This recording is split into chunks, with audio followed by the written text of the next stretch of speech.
2 vitórias consecutivas. Agora é focar no próximo jogo de Copa do Brasil, dia 12/9. Vai ter tempo para descansar. Provavelmente os jogadores terão aí de 1 a 2, 3 dias de folga.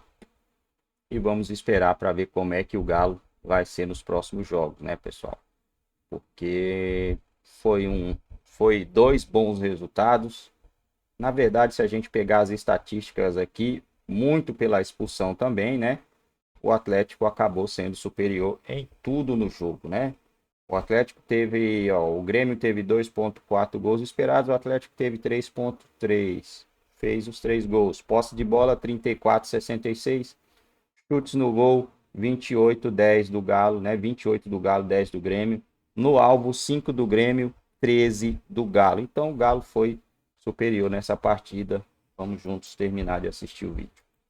E outras a gente vai encaixando como desempenho técnico muito baixo. A gente vê os jogadores do Atlético, principalmente o trio de volantes que ele colocou à frente da defesa, ser um arame liso. Era um arame liso. O Grêmio chegou, a partir daquele momento, da saída de um jogador do Grêmio, onde você pensa, agora o Atlético tem a bola, faz o jogo circular. Zagueiro. O que tinha que fazer? Faz a bola circular e isso de verdade, eu tenho que colocar na conta dos jogadores. Porque é uma dinâmica que quando a gente está jogando uma pelada no final de semana, a gente tem um entendimento disso. Opa, o time de lá perdeu um jogador. Vamos tocar a bola que o espaço vai aparecer. O Atlético perde a condição de ser detentor da bola, entrega para o Grêmio e toma 2 gols. É um negócio assim, inacreditável. Inacreditável.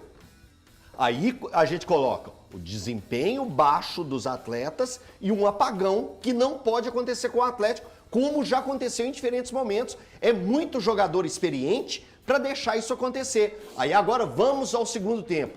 O segundo tempo tem um jogador específico que eu queria dar destaque, o Palácios.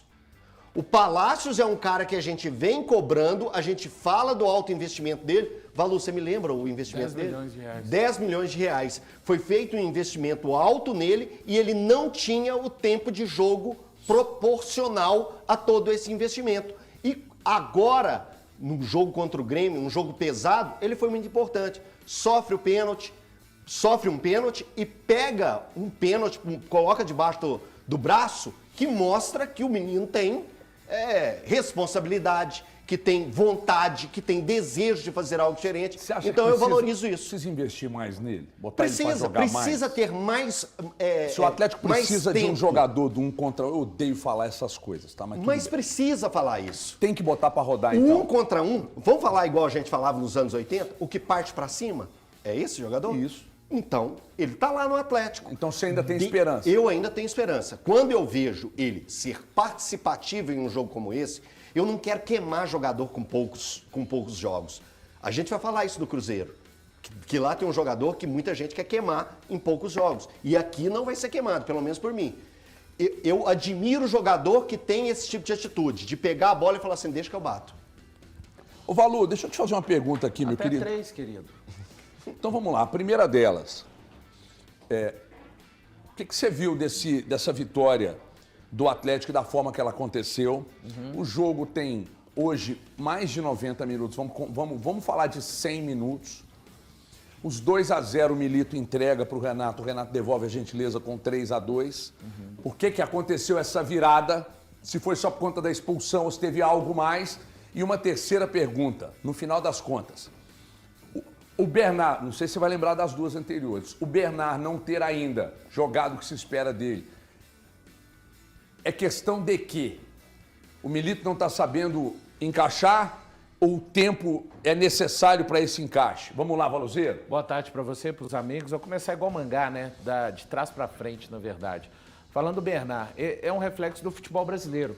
A gente sabe que o Bernard vinha muito bem na Grécia, mas o torcedor e até alguns colegas imaginam que isso vai acontecer naturalmente. E por conta da própria impressão que ele passou naquele primeiro jogo, salvo engano, Elton, foi contra o Juventude. Ele vai tão bem, fala assim, nossa, todos nós dissemos aqui, parece que já estava funcionando no Atlético há algum tempo, só que não é assim que funciona. O Atlético dali por diante teve as situações de lesões, teve a situação da Copa América. Então, eu entendo que é um processo natural, acho que ele vai conseguir se encontrar dentro do que o Milito gosta, mas pelo setor esquerdo, um pouco pela faixa central, definitivamente me parece que pelo lado direito, até pela presença do Scarpa, vai ser difícil o Bernard se encontrar por ali. Com relação digamos, a reação do Atlético, se tem a ver com o homem a menos que o Grêmio tem, acho que tem também a ver com uma postura diferente dos atletas dentro de campo na segunda parte.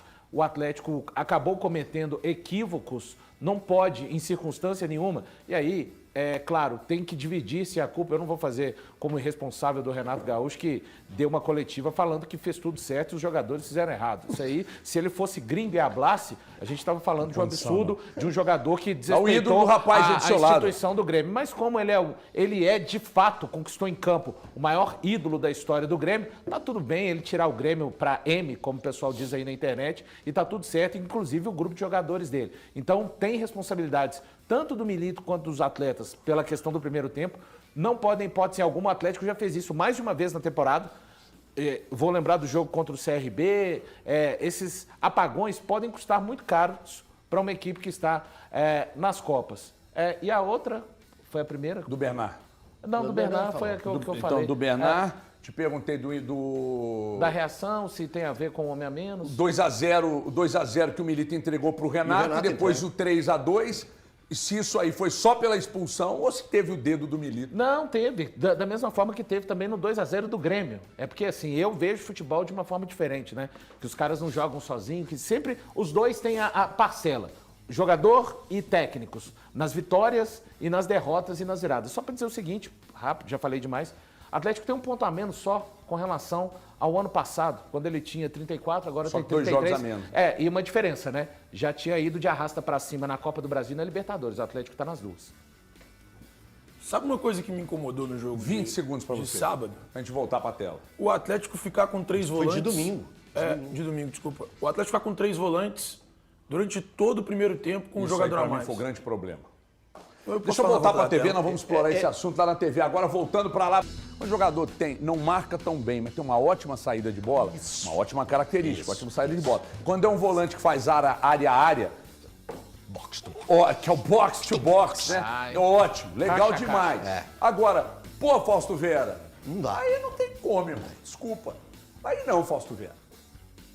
Porque você não é um cara marcador pra caramba, você não é um cara que tem um passe excepcional, você não é um cara que faz área a área. Eu odeio falar essas coisas, mas tem que falar. Aí eu fico pensando aqui, qual que era a minha esperança?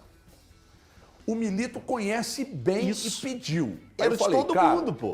Porque é o seguinte, tem coisa que você não vê no treino, que a gente não vê mesmo, aí no jogo o treinador executa, você fala, cara, né, a gente pensa que não treinou determinadas situações. Aí o treinador faz e fica daqui assim, mas inventando. Às vezes não é, às vezes o cara fez durante a semana.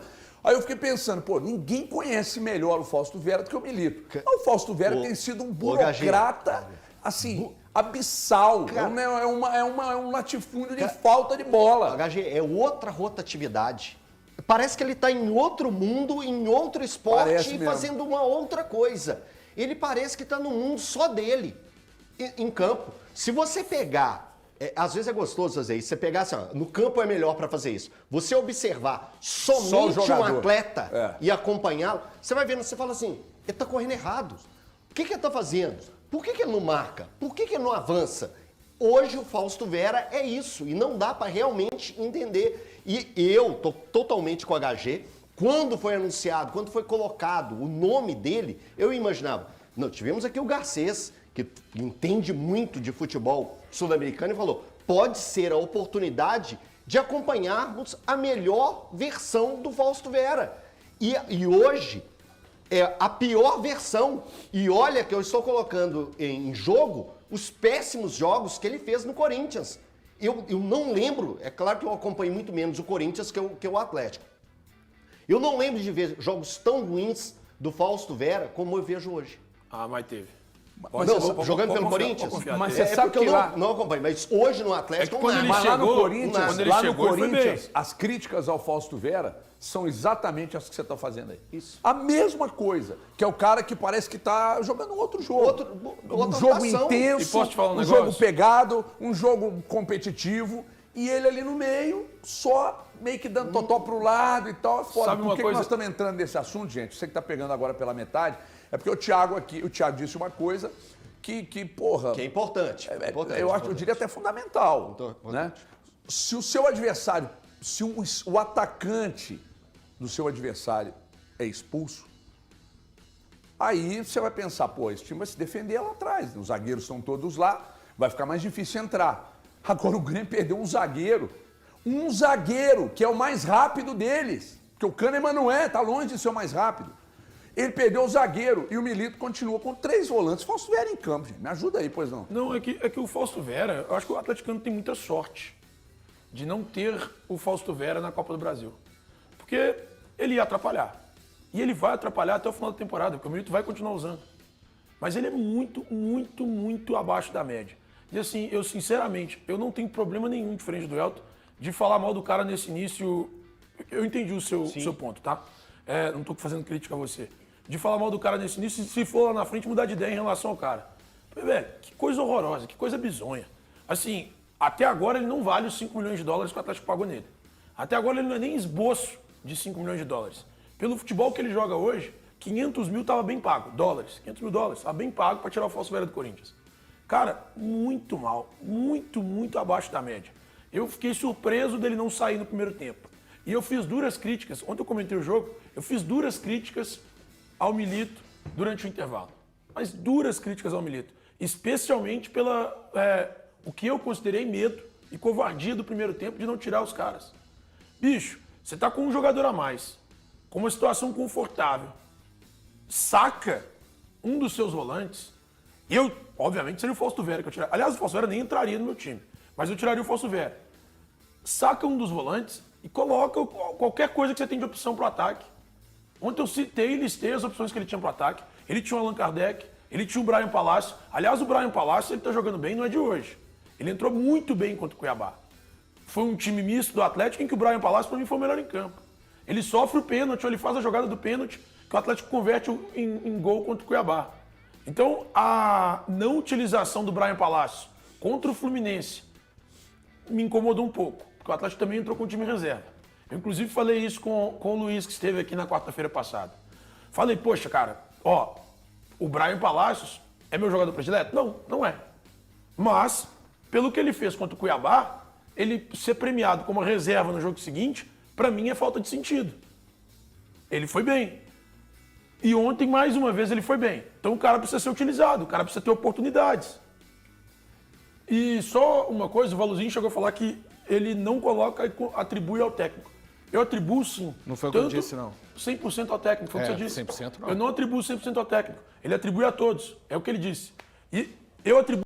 Bom, galera, é isso aí, rapaziada. Não esqueça de deixar o seu comentário, a sua opinião sobre o vídeo, sobre o que vocês acham que os comentaristas falaram. É uma vitória muito importante do Atlético Mineiro. Teve força para buscar, né? Muita gente, mas se não tivesse sido expulso, papapá. Mas para mim o Galo já estava tendo mais volume do que o Grêmio, né? A expulsão foi ali aos 20 minutos. E os 2 gols foram sofridos após os 20 minutos. Acho que se tivesse com 11 e 2-0, poderia ser que o Galo não buscasse a virada, poderia buscar um empate. A questão de poderia, ela meio que não existe no futebol, né? O futebol apitou, um time ganhou, é o que vai valer, 3 pontos. Final das contas, esses 3 pontos aqui é o que vale.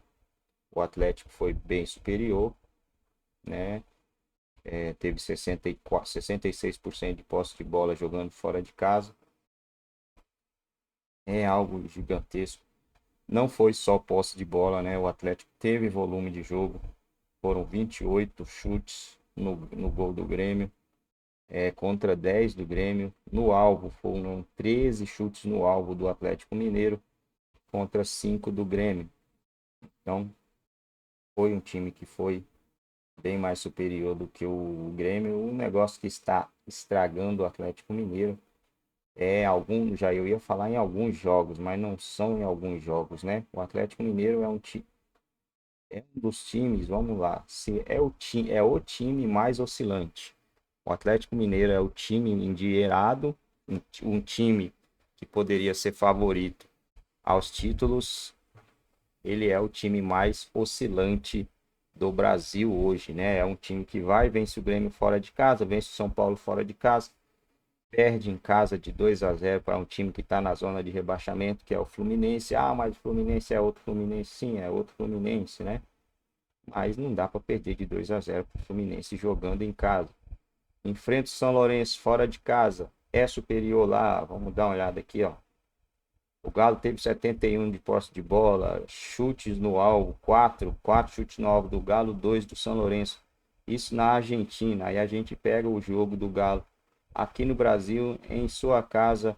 O Galo teve mais posse de bola? Teve, mas ó, chutes, 5 do Atlético Mineiro, 12 do São Lourenço. No alvo, 3 do Atlético Mineiro, 6 do São Lourenço.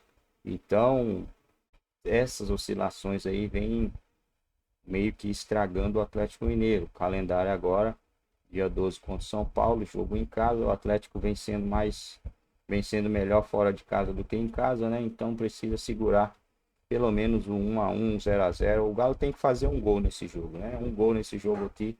Eu acredito que o Atlético Mineiro avança para a próxima fase. Depois disso, enfrenta o Bahia fora e o Fluminense fora também pela Conmebol Libertadores. Tendenciosamente é que o Galo não vença o Bahia. Pode vencer, mas a tendência é que não vença o Bahia e a situação no Brasileirão vai ficando mais complicada, né?